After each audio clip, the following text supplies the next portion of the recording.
আসসালামু আলাইকুম। প্রিয় তরুণ সমাজ, এর প্রতি আমার একটা আকুল আবেদন। আমাদের অনেক মা-বাবা আছে যারা রাজনীতি বা দেশ নিয়ে খুব বেশি বোঝে না। তাদেরকে উচিত আমাদের সচেতন করা। আপনিই পারেন আপনার পরিবারকে একটা সঠিক পরামর্শ দিতে। আপনিই পারেন আপনার পরিবারকে বোঝাতে যে আপনি যে দলেই ভোট দেন না কেন, গণভোটে আপনাকে অবশ্যই হ্যাঁ ভোট দিতে হবে। কারণ এটা দেশ এবং প্রজন্মের ভবিষ্যৎ নির্ধারণ করে দিবে। এবারের গণভোট যদি পরাজিত হয়, তাহলে আগামী ১০০ বছরেও আমরা এই সুযোগ পাবো কিনা সন্দেহ আছে।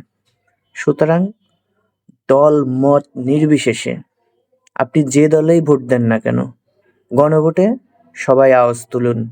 এবার জয় হবে গণতন্ত্রের, জয় হবে দেশের মানুষের, জয় হবে আপামর জনগণের। সকলে হ্যাঁ ভোট দিন।